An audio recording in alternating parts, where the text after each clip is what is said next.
I think it's important that if you're considering a move into a senior living environment, that you need to really understand the real costs associated with that move.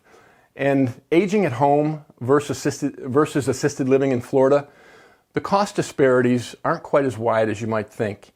And the ability to pay for those services in the state of Florida may have a lot more potential roadmaps or ways that you can pay than you could ever imagine.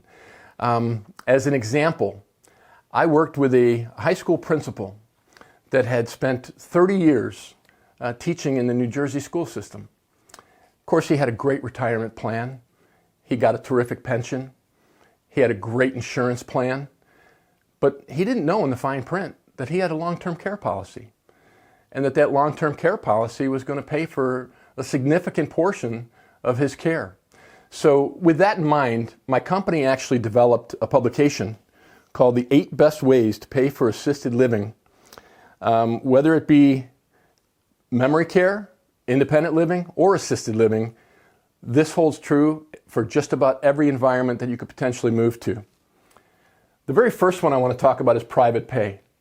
We know the average cost of living in an assisted living environment in the state of Florida is about $4,500 a month, inclusive cost.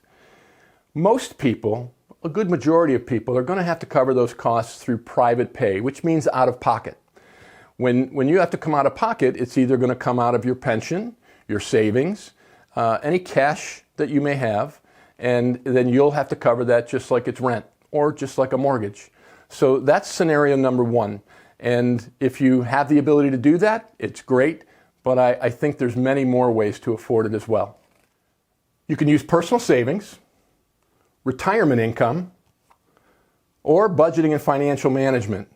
That could be your stocks and your bonds and your 401k, your IRA, any of those mutual funds, anything that you've saved over the years can become liquid so that you can pay for your senior living costs. And hopefully you've planned well enough that that can take care of you for many years to come.